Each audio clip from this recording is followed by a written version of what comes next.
welcome to the Humans of Clinical Academia podcast. I'm Judith Johnson, and today I'm taking you behind the research papers to discover the person beneath the professional title.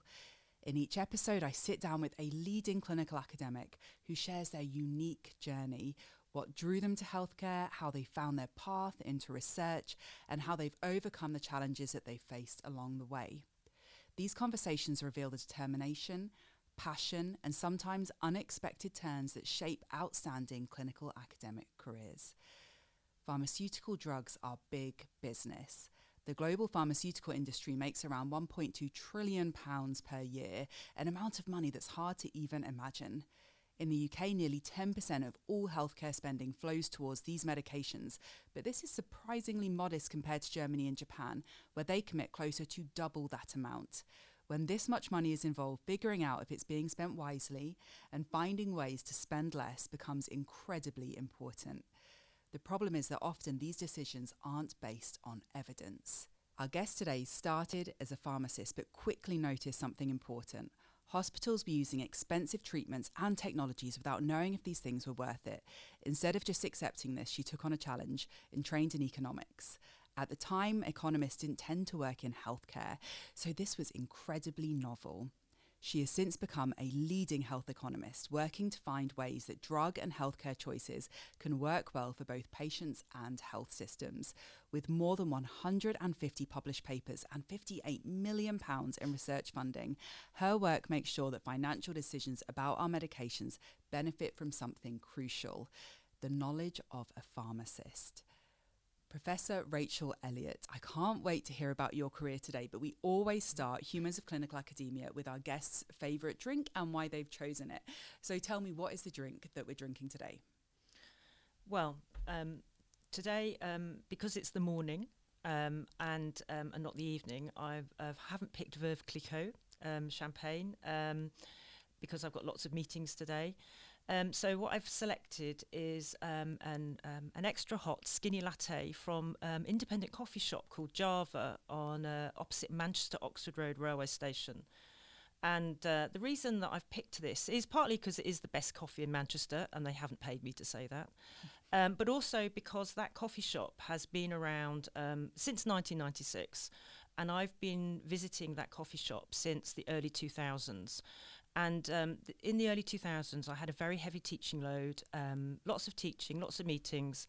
And so I would often get into work and not have time to do anything other than teach and have meetings and meet with students, which was great, but it meant that my research career was not really developing. So I developed a habit of getting a slightly earlier training and then going and sitting in Java for about 45 minutes, at least 3 times a week. And sometimes those 2 to 3 hours a week was the only time that I got to sit and do some research, write papers, write research grants. And I got to know the people that worked there, and I still go there now, and they still remember me, and the coffee's still excellent, and I still have the rule that when I go in there and I do the work, it's always got to be research. That's incredible. I mean, to hear that you managed to progress your research career through about 3 45-minute sessions in a week, how did you manage that?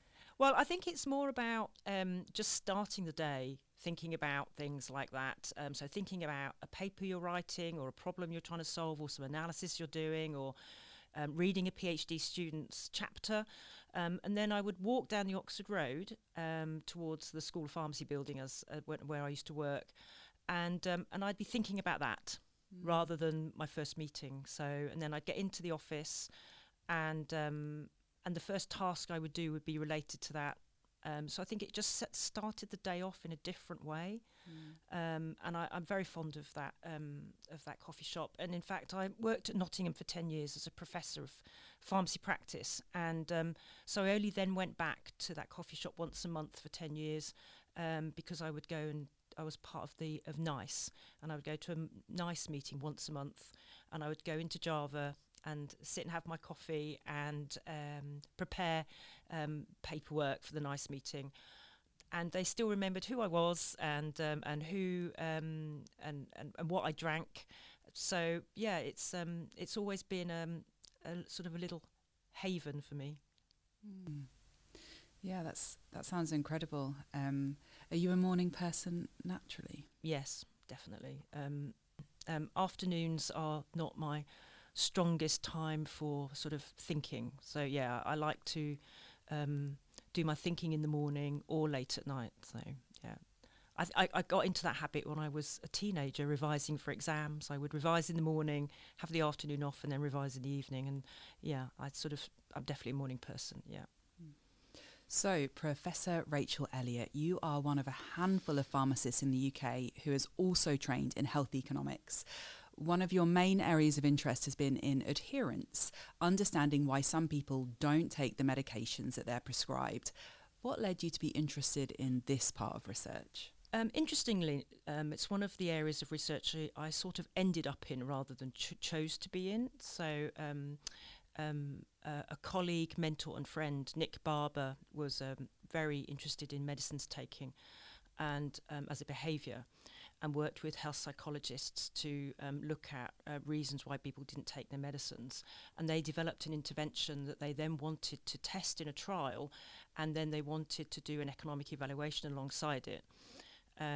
And I said no to begin with because I was really interested in intensive care and anaesthesia and surgery, so I wasn't really interested in medicines taking behaviour. But he convinced me to get involved. And so I started looking around and realised that this was actually a really central area of health behaviour. So, you know, somebody takes a medicine, we've all taken medicines, so we all know why we do and don't take medicine. So everybody's an expert on medicines adherence. So everybody's got a theory as to why people do and don't take their medicines, which is great.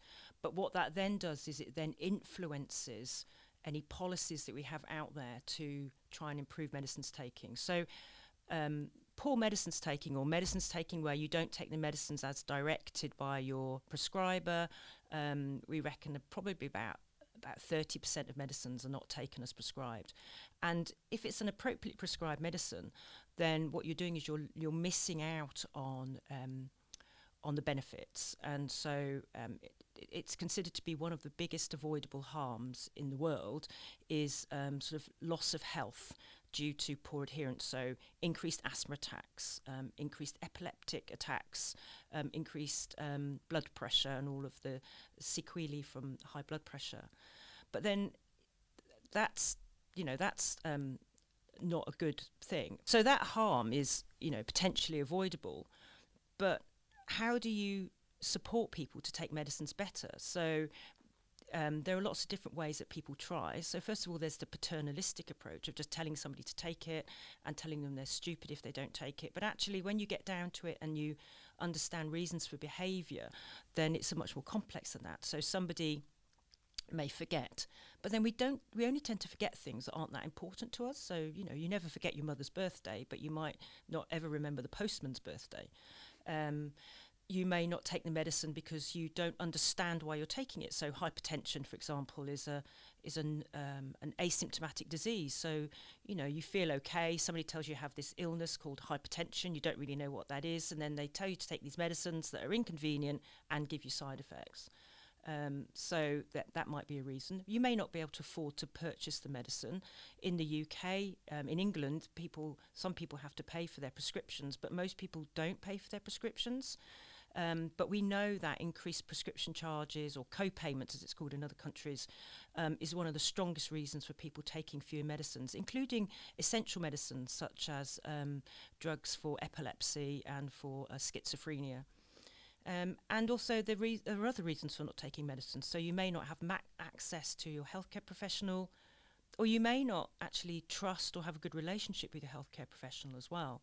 And all of these reasons influence why people don't take their medicines. And so I was interested in that because that looks at, the economic impact of people not taking the medicines, but then also how do you design interventions that will change behaviour? You have to target the reason for non-adherence, and a lot of interventions don't. So in the UK, because prescriptions are perceived to be free, there's a perception that patients are stupid and need to be educated. So a lot of interventions in this country in the past have tended to focus on improved patient education, because obviously there's this idea that if you increase people's knowledge, it will increase their behaviour in terms of medicines taking. Well, if you know anything about health psychology, you know that between knowledge and behaviour, there are lots of other steps, such as motivation and other barriers.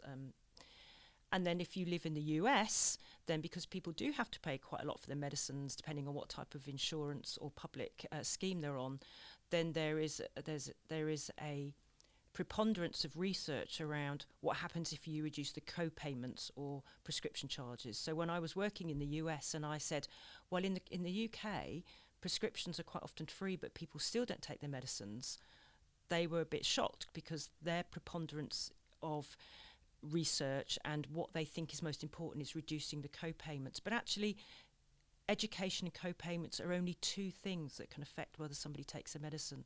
So we've done a lot of work around medicines taking in children. And so children with asthma quite often don't take their asthma medicines. There are lots of reasons why children don't take their medicines. But one practical reason is if your parents are separated and you live with your mum during the week and with your dad at the weekends, do you have an inhaler at both houses? So sometimes it's just practical stuff like that. And until you actually talk to the patient and listen to the patient, then you won't ever find out why they're not taking the medicine. And because it's a behaviour that people label as stupid, people quite often won't admit they're not taking their medicines. So to me, medicines taking is fascinating because it encapsulates lots of views around medicines and health. And it also is around your individual views about the medicine. It's around the impact of your family, the impact of social media, but also the impact of the financial structures, such as, whether you can afford the medicines or whether you even have a healthcare practitioner that can support you. What were the initial reactions of others when you first shared your interest in adherence? At the time, it wasn't very trendy. It wasn't a very fashionable area to work in. And there wasn't very much work on it. So I went to a paper by some health economists around the economics of non-adherence.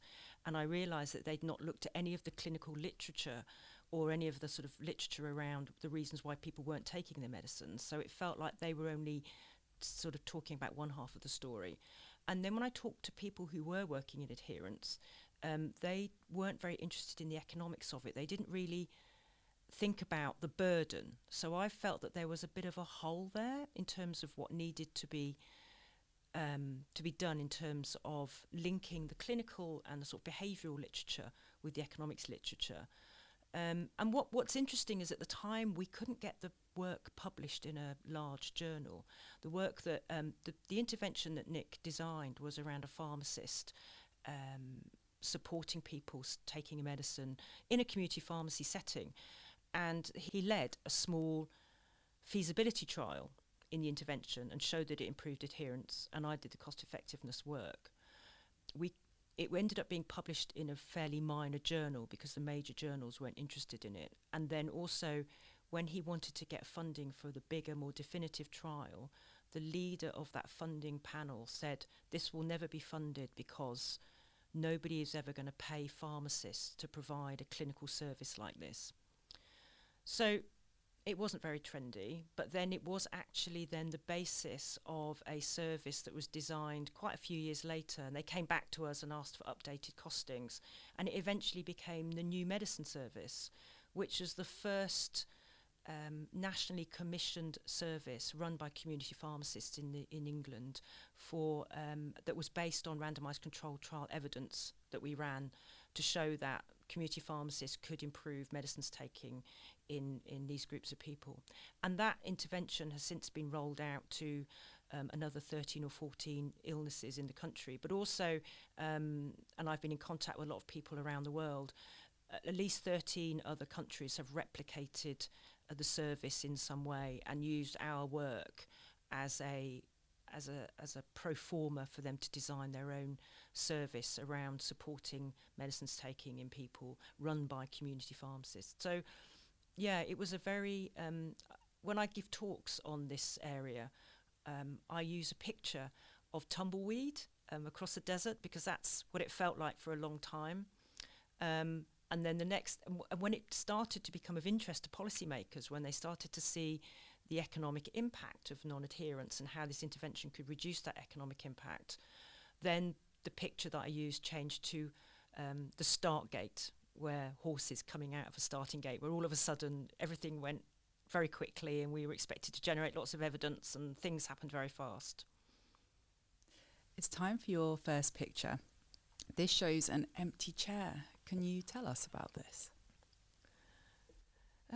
So when I started my PhD in economics, it was actually around the economics of intensive care, and I was funded by the Department of Health to do this PhD, and the scheme had lots of other people doing postgraduate degrees. It was a great scheme. It was bringing social sciences into the profession of pharmacy, and as far as I was aware, I was the first health economist or the first pharmacist to do a PhD in health economics. So I'd spend time with people, and people would say to me, "Why are you doing a PhD in economics? Don't you care about the patients anymore?" And I'd think, well, actually, to begin with, I was a little bit dumbstruck by the question, didn't really know how to answer it. But then I started to sort of think about it and thought, well, actually, no, I do care about the patients. And in fact, I care about the patients that aren't being treated because you've decided to spend that money on healthcare for that group of people. So that money, because we live in a world of finite resources, that money has been taken from somewhere else. And therefore a decision has been made to not fund another service supporting other people. But you don't know who those people are that aren't now being funded, who aren't getting treatment. So you might decide to fund a cancer screening clinic, but the money comes away from a child and adolescent mental health service. But you don't know who those children and adolescents are that aren't getting their health care, which they could get benefit from. So to me, the empty chair represents the people that don't get treatment. And I feel that health economics isn't the answer to everything, but it can help support decisions around how we make very difficult decisions about where to allocate money in a system that is never going to have enough money to treat everyone. Yeah, that sounds like a really interesting way of looking at it, and a really strong response as well to that comment about not caring about patients. It makes us wonder who the patient is. So Professor Rachel Elliott, before you were a researcher, you were a pharmacist, but you have actually said that you never had much love for pharmaceutics. How did you come to train in pharmacy? So pharmaceutics is a branch of pharmacy, and it's a very important area of pharmacy, and it's an area that probably pharmacists do more of than any other profession. And it's around formulation of medicines, it's around how to make powders flow through a machine so that you can create tablets. It's really important. But I was just never very interested in that. But what I was really interested in was chemistry. So chemistry was my love at school. I will make a confession that before my A-levels started, I bought all the A-level textbooks for chemistry, and I'd read the entire load of them before I even started my A-levels. I loved organic chemistry. I wanted to do a chemistry degree. I was really interested in medicinal chemistry. I was worried that if I did a chemistry degree, I might not get a job at the end of it other than to be a teacher. And at the time, I didn't want to be a chemistry teacher. I think I'd quite like to do that now. So I looked at pharmacy, which had a lot of chemistry in it, a lot of medicinal chemistry. And I thought, well, I can still do the chemistry, but if I don't get to be, a world-class research chemist, I can be a pharmacist, which is a career. So I did a pharmacy degree, and yes, there was lots of chemistry in it. There was lots of organic chemistry, there was lots of medicinal chemistry, and I loved it. And I used to be able to just remember chemistry. I could just close my eyes and remember chemistry, which I've never been able to do with pharmaceutics. And so that's why I got into pharmacy, was because of my love of medicinal chemistry, which I think makes me a world-class nerd. It's time for your next image. This shows you sitting on a horse. Can you explain this to us?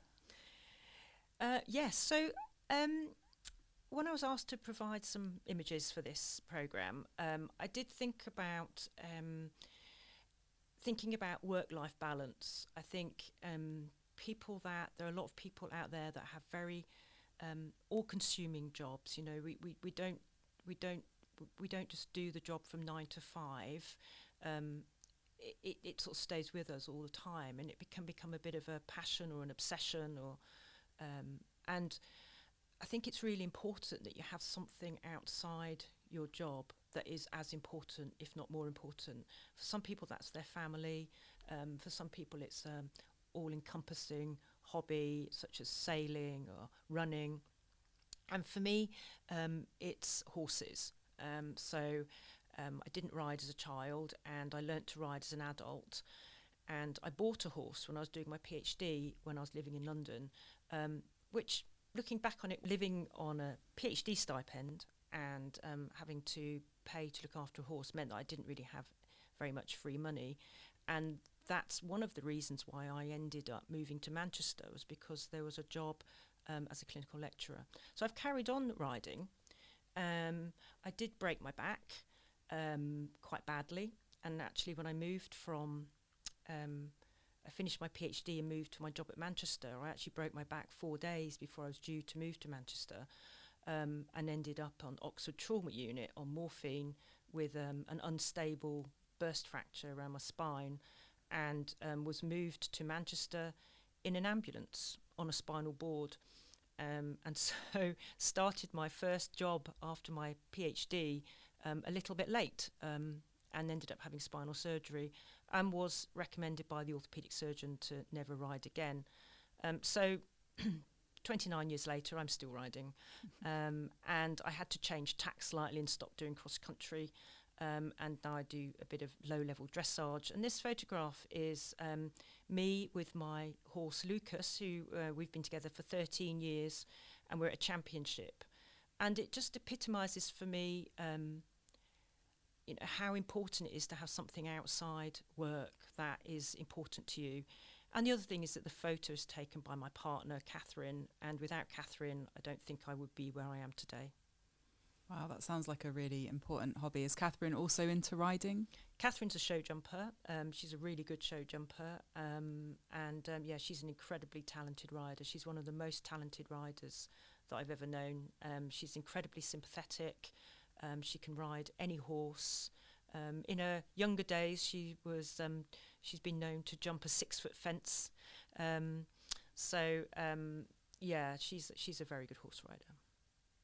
Rachel, you started your career as a hospital pharmacist and then became one of the UK's first ICU pharmacy specialists. What was it about hospital pharmacy and ICU in particular that hooked you? So I was asked to work on the intensive care at my hospital to save my wages out of the drugs bill, because we had the most expensive drugs bill in all the hospitals in London, and so I was there full time. It was there was nobody else for me to look to as a role model, so I was a little bit just on my own, and that actually has set a pattern for the rest of my working life, because I realised that I've never walked into a job that somebody else has done. It's always been a new job that I've walked into, so I've very rarely had a role model, which can be quite lonely sometimes. But the thing about the intensive care unit is that it is a truly multidisciplinary environment, and I enjoyed working as a pharmacist on the wards, but sometimes I felt like I was sort of going around behind the prescribers and the doctors and the nurses and checking what they'd done. Whereas when I worked on the intensive care unit, I joined the ward round every morning at 8 o'clock for 2 years and was part of the decision making in the morning. So I felt that it was more of a prospective relationship with the other healthcare professionals, and I was much more involved in the care of the patient. The other thing that I really liked about it, as a chemist really, and as a scientist, was that it was quite complex. You know, you had patients on 6, 7, 8, 9 drugs that were being administered intravenously, so you had to be really careful about incompatibilities. If they were being dialysed, you had to sometimes work out from basic principles, basic pharmacokinetic principles, whether those drugs were going to come out through the dialysis machine, because we didn't have data on whether those drugs were removed by dialysis machines or not. So it was quite a sort of a chemistry-heavy job to do. But I think the most important thing was that I felt like I was doing something useful, and that it was multidisciplinary. And I think as I spent more time on the intensive care unit, I started to see more of the stories of the people that were on intensive care, so the patients and their families. And even now I can still remember the faces and the voices and the conversations of the people that came through that unit. I just want to go back to that point that you made about role models, because I work with a lot of aspiring clinical academics and junior clinical academics, and they say the same thing, that they in their profession, who they are, they don't have any role models that they can look to help them kind of move on to the next steps in their career. How have you managed that? I think that if you don't have role models, it is harder, but at the time you don't really think about it, you just sort of carry on with it. I have been lucky looking back, and I realised this when I started to think about this lack of role models. I have had informal mentors who have been really good sounding boards. So I mentioned Nick Barber, who's been an incredibly important colleague. My PhD supervisor, Martin Buxton, was amazing, and is somebody that I could always go to and talk to. So I think that I didn't have role models, and I think I just got on with it. But what I've realised is that people, there are other people out there doing the same thing, and this is one of the reasons why I do the work that I do with the NIHR, is that you see lots of clinical people wanting to move into academia. And if you're outside nursing or medicine or dentistry, there aren't really that many people doing this. So, you know, I've worked with speech and language therapists, with cardiac physiologists, with art psychotherapists and pharmacists who have wanted to do a PhD for whatever reason, and have then tried to develop a clinical academic career. And it is more challenging when you're in a profession where this isn't the norm. So I think that these people then find it quite difficult, because you're sort of the trailblazer. People call you a trailblazer, which is great, but you're the one at the front with the machete getting scratched by the jungle that you're hacking through. So it can be a little bit painful sometimes. So it's made me want to help other people to understand that if they're feeling that it's a challenge, that's because it is challenging. So I don't know if that answers your question, but I am very aware of that. And I think it's very important to support people to take a non-traditional path, because you get a synergy. So I sometimes joke that I'm a bad pharmacist and a bad health economist. But I suppose in a way my combination of skills and experiences mean that I have a way of looking at the world that is slightly different. And I see this in a vet who's become an epidemiologist, or in a pharmacist that's become a health psychologist. You know, you have a slightly different way of looking at things from maybe other health psychologists or epidemiologists in that area, and that can only enrich the academic world. Your next image shows a red ribbon. Can you tell us about this? Yeah, so this is a symbol of something that's very close to my heart. This is a symbol of it's World AIDS Day now, but it relates to my long relationship with the disease HIV. So I was a junior pharmacist in a West London hospital in the early 90s when HIV was becoming was a common illness, but there wasn't really anywhere to treat it.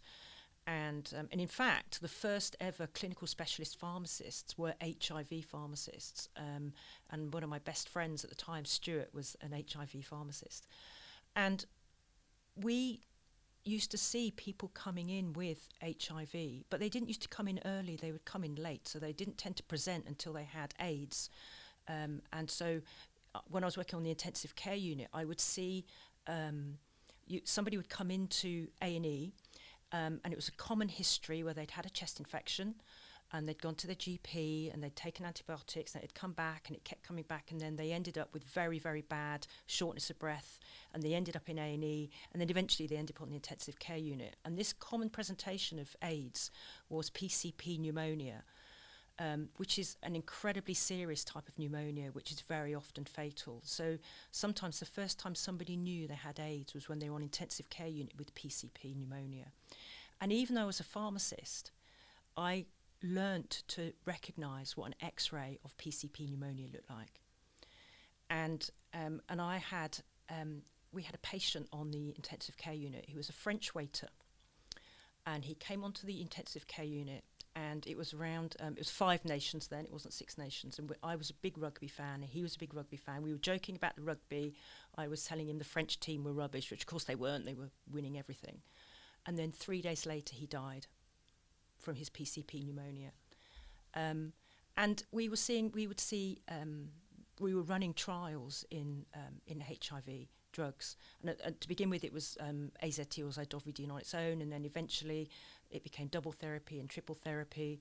And at the beginning, you saw people, generally the people we were treating were young men in wheelchairs, incredibly thin, with Kaposi sarcomas on their face, on drugs that would work for a bit and then stop working because the resistance would develop.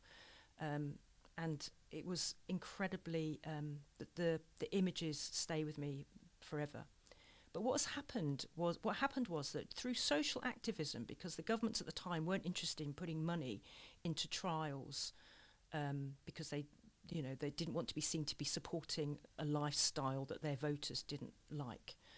And so social activism actually got funding for research and contributed to the developments in HIV treatments, such that now HIV, although still a very serious condition, if you catch it early enough and you're on your medicines early enough, you can live with HIV and have a very, very small risk of ending up with full-blown AIDS. So you can virtually live with HIV as a chronic illness rather than it being a death sentence or a terminal illness like it was in the 90s.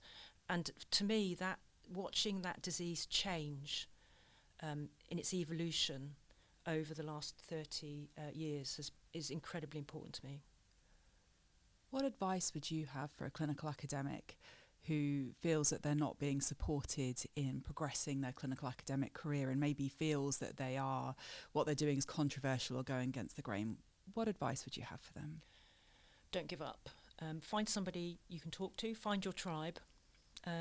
That's what I did. I think that's one of the things I really like about working with the NIHR. I chair a panel now which provides funding for clinical academics who have got their PhD and are now trying to carve out that clinical academic career. And I felt like I found my tribe with the people on that panel and the people applying through that panel. You're not alone. There are lots of people that have gone through this, and we understand how tough it is. Find a mentor. I mentor for NIHR. I mentor for the Society of Social Medicine. Find somebody who's a professor or a senior academic of some sort who's a clinician, and email them and just ask them, for some advice, for a chat, for a coffee. Just reach out. But yeah, don't give up. Definitely don't give up, because your view on the world will be unique. Your next image shows you in an old-looking building wearing medieval robes. Can you tell us more about this? So this was me being invited to be an external examiner for a PhD in Utrecht in the Netherlands. And every country, I've discovered, has a different way of examining PhDs, and the way they do it in the Netherlands is very different from the UK. So it's a very formal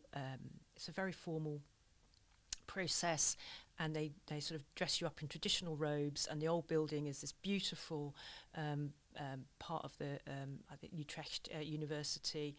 And so this was part of the process of examining, and we asked the student the questions in these robes. And the reason I included this photo is because, quite apart from the fact I thought it was quite amusing, because these robes are from medieval times, and I would not have been allowed to wear them as a woman in the 14th or 15th century. And also, being left-handed, I probably would have been drowned as a witch.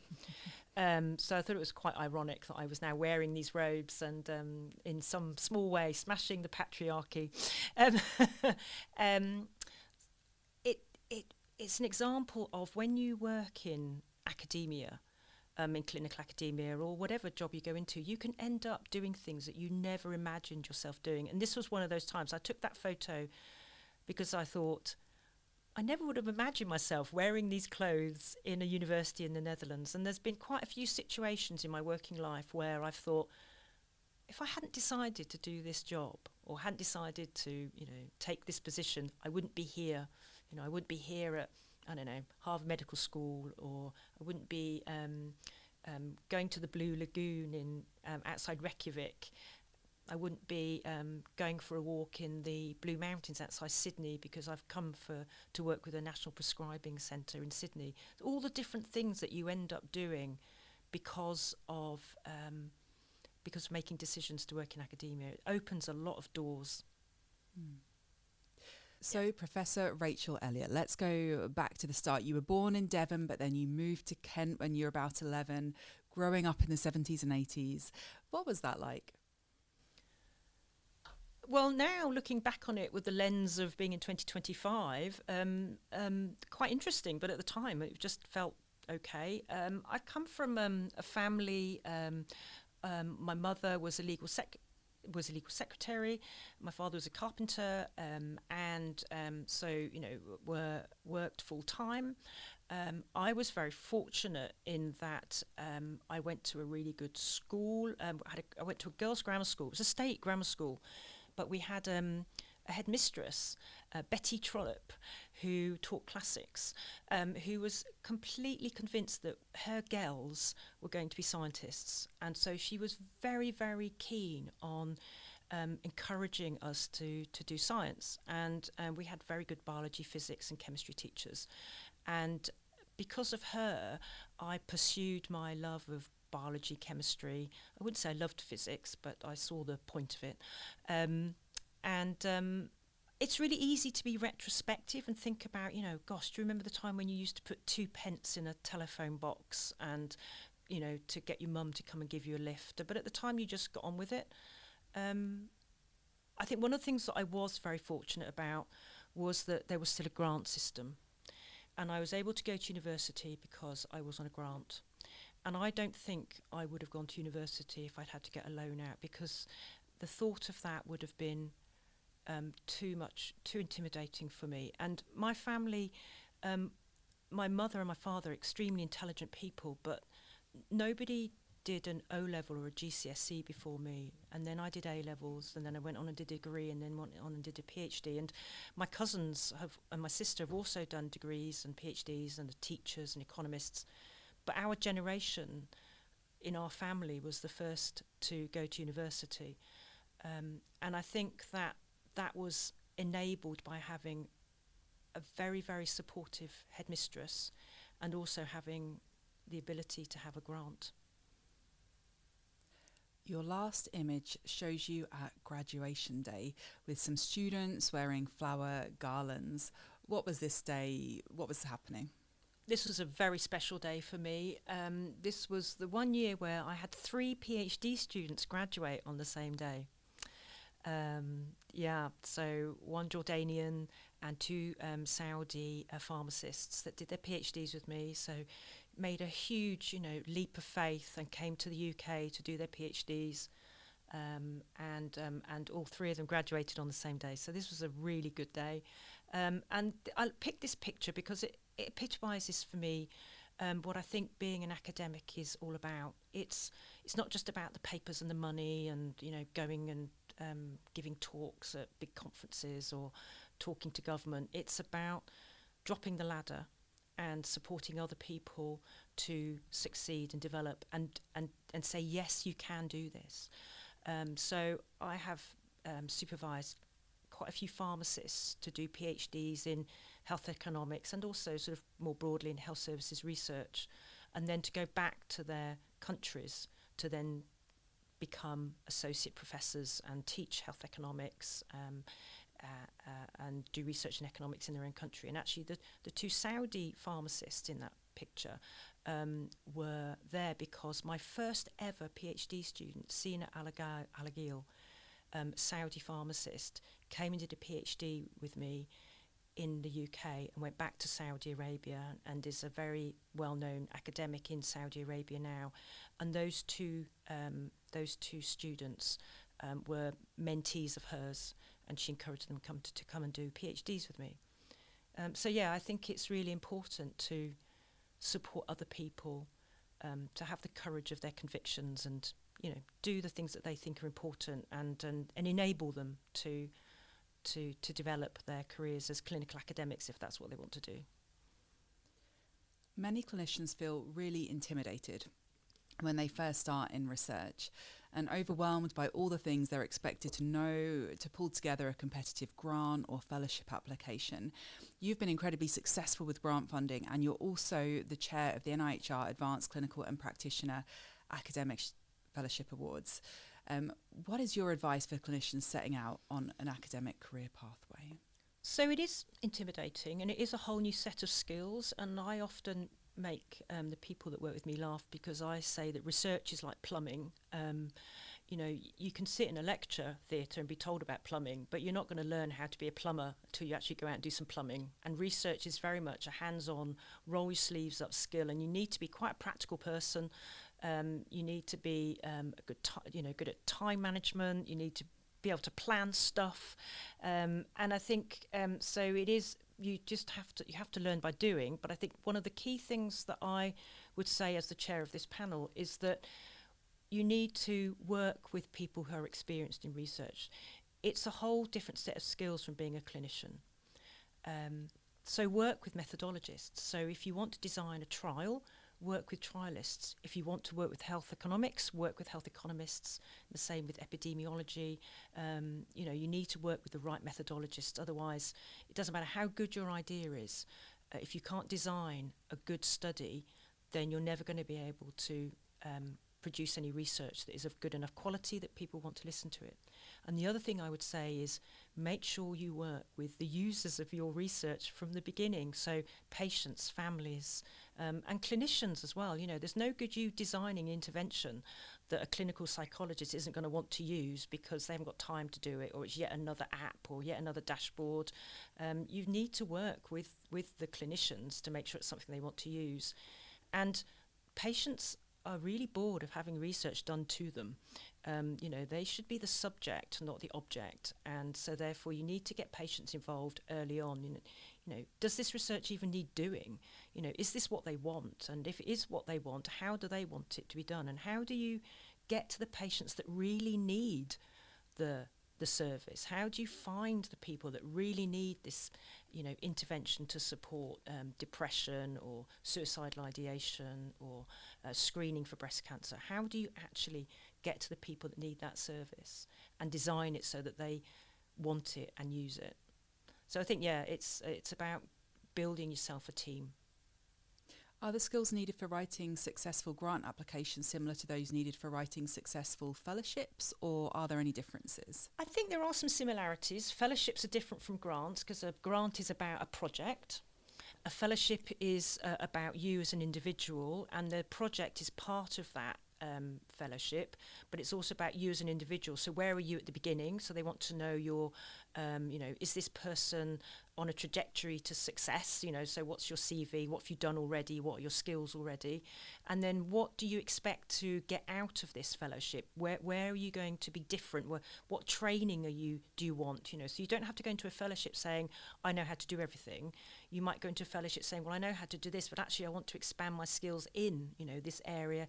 In methodology, for example, I want to develop my skills as a health economist, so therefore you want to have training through that. So the project is important, and the project has got to be something that is novel, and it's got to be designed well, so you still have to get the project right. And then the other part of it, sort of the third part of the three, so person, project, place, we often say. Place is, who are your supervisors or mentors? And is the environment you're in the correct one? Is the university supportive? Have you got access to patients or service users, through the NHS or whatever service you're working with? So, it's sort of, there are three sort of main aspects to that application if it's a fellowship. So it is slightly different, but it's also similar in that it needs to be a novel idea. It needs to be something that needs to be done. You need to demonstrate the need for that work. And you need to also show that you're going to go away, roll your sleeves up and do the work. So nothing in that application is aspirational. It's sort of fairly well planned out. You're not saying, well, we might use 3 hospitals. We want to know who those 3 hospitals are. You need to have already developed those links and relationships. So yeah, there are similarities and differences. Rejection is a common experience in academia, especially with grant funding applications. How can clinicians manage the challenges of rejection? So we talk about this quite a lot. I think being rejected from a grant is tough. Being rejected from a fellowship feels worse, because when it's a grant, you sort of think, well, they didn't like the project. But if people are rejected from a fellowship, then it's more, well, did they not like me? And that can be really tough to come back from. And so I think it's something you need to think about. And the people that I mentor, when they want to put in a fellowship, I do say, do you have a plan B if you don't get this? I think what we need to understand in academia, and probably more broadly, is that rejection is part of life. It's hard, it's horrible, but when you talk to people that have had grants turned down, fellowships turned down, they say, I learnt more about what to do next from my failures and my successes, which sounds a little bit trite, but it is true. So it's an incredibly competitive process. So, if you don't get it, it doesn't mean that you're not good enough. It probably means that there are other projects or other people out there that were just a bit better on the day. So don't give up, and can you repurpose the project or the application for another funding body, or actually do you need to actually sit back and sort of look at this more in the round and think about, is this the right project? I don't think there's any easy answer. I think unfortunately we have to accept that it's incredibly competitive. Rejection is part of the process, I think there isn't an easy answer. Well, I think that brings us to the end of our interview today. Professor Rachel Elliott, thank you so much for joining us for Humans of Clinical Academia. To our listeners, thank you so much for spending some time with us to listen to this podcast. If you are listening to this interview on Apple Podcasts or Spotify and want to see the images that we discuss, please visit our Instagram page at Manchester_Catalys or go to YouTube at Manchester Catalys, all one word. Humans of Clinical Academia is a Manchester Catalys podcast. Manchester Catalys is a partnership between the University of Manchester and Manchester University NHS Foundation Trust, and we are grateful for their support, which has made this recording possible. I'd also like to thank my Manchester Catalys colleagues, and especially Umang Sinha, for production and editing.